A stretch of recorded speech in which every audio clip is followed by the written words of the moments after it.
Hello, my dear friends of the universe, I'm Saj, and today we're going to unlock another one of the mysteries of Battlefield Hardline, the Professional Syndicate Assignment. The Syndicate Assignments of Battlefield Hardline are some of the hardest assignments to complete in any Battlefield game so far, at least that I know of. And to top it off, Visceral made it so that you can't see the requirement for these assignments until you've done the right pre-requirements. So that's where we need to start. And we're going to compare the .300 knockout to the other sniper rifles in the game. Is it worth the time? How does the .300 knockout compare to the Scout Elite, the AVM, and the R700, for example? Is it superior to these rifles in any way, or should you just stick with the other sniper rifles instead? Let's find this out today, shall we? Oh yes. First off, we need to complete the Professional Assignment 1, and this should be a cakewalk. First off, all you need is a Professional Bronze Service Star 2 with the Professional class. To unlock the Service Stars for any class, it's all about the grinding.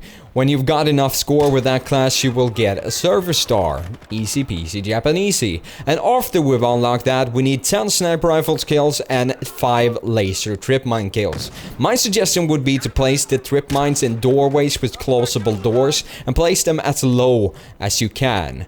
Close the door, and the next time someone tries to pass through, they will be blown to smithereens. Yar, mateys. Another placement tip is in any sort of stair. Most people won't expect a trip mine on the side wall of the stairs, and this usually is a pretty easy trick to get a kill. And when that's done, next we need to unlock the Professional Assignment 2. For this one, we need to have done the Professional Assignment 1, and we need to unlock the Professional Bronze Service Star 7. Once again, getting the Bronze Service Stars are just about the grind, and to get as much score as possible with the Professional class. So just keep an eye on the progress of your class in the end of every game. To see which star you're on, you should just look to the right of the Professional score bar at the end of a game, and the number and the color of the star should tell you where you're at and which star you're on. So that's pretty easy. And when the Professional Bronze Service Star 7 is unlocked, all you need now is 25 Sniper Rifle kills and 5 camera coins.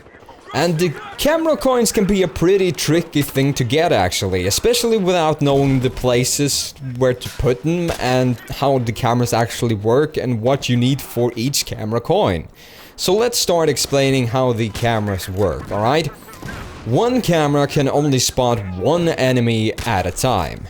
So best would be to try to place the camera somewhere where no one else has placed one.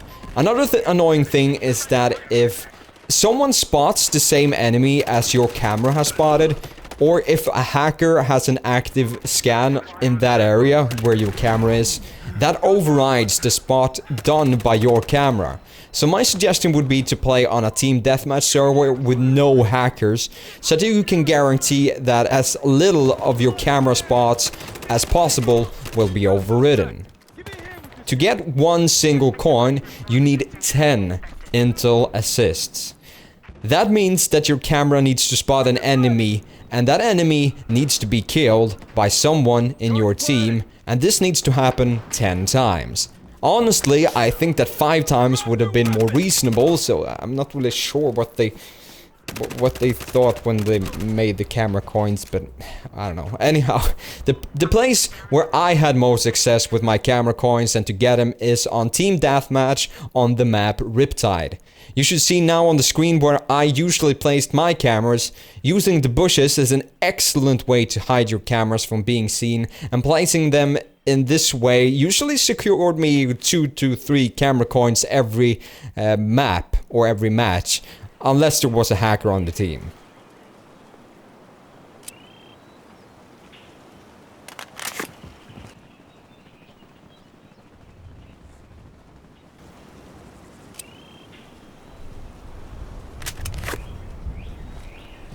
Another thing to keep in mind for other maps is that hiding your cameras is always really nice to do. As you should see now, I'm playing on Dust Bowl and showing you some good examples on how to hide your cameras. Bushes, small patches of grass and so on make excellent hiding spots for your cameras.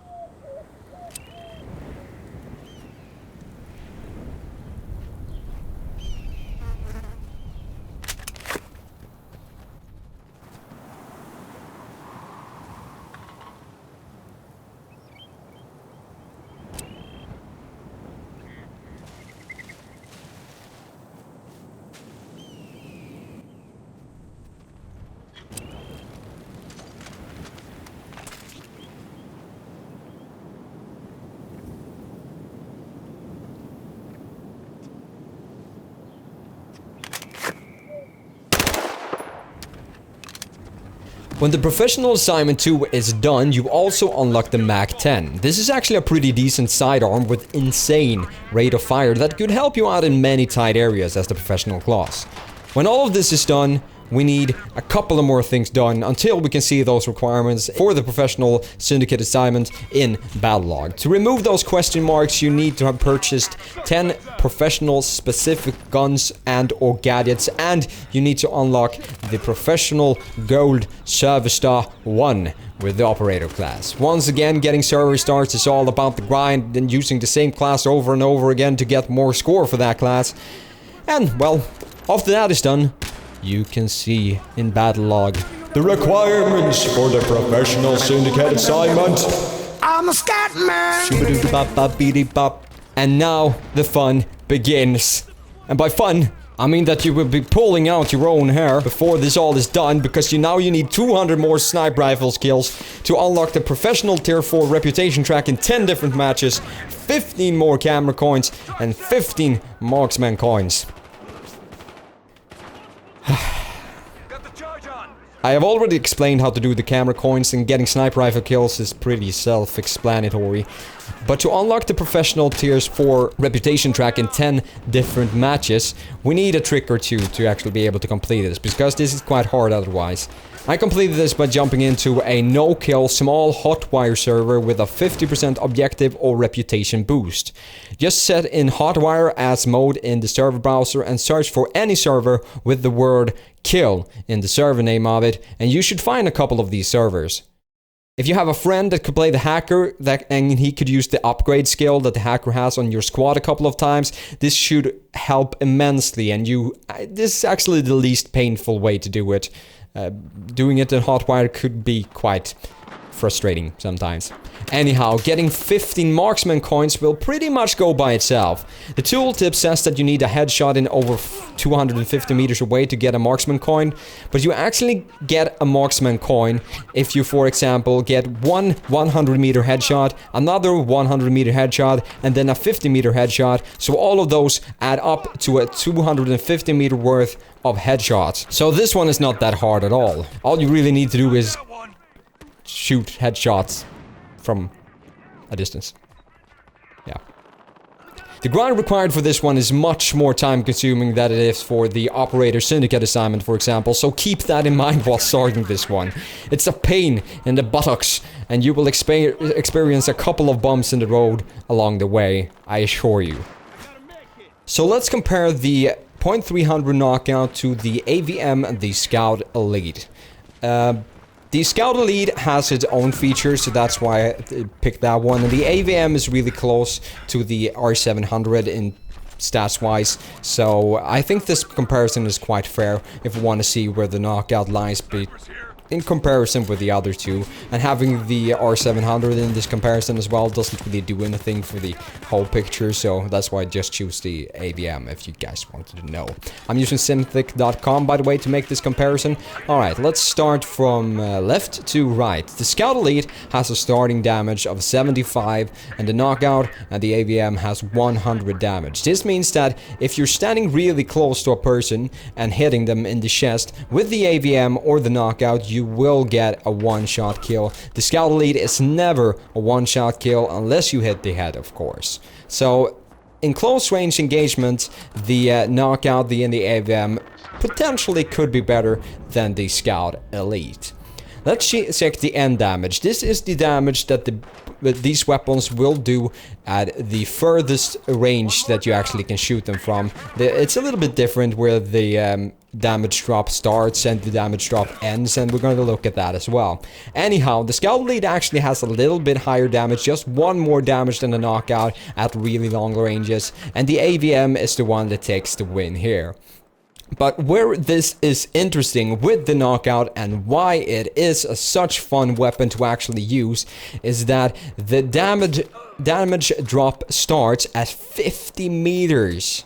That means that up to 50 meters, if you hit someone in the chest with a knockout, you will kill them. That's a guaranteed. as guaranteed. To better understand this, let's go to the damage graph. Here we have the damage graph for the 3 different weapons. It's a little bit interesting to see where how they compare to each other.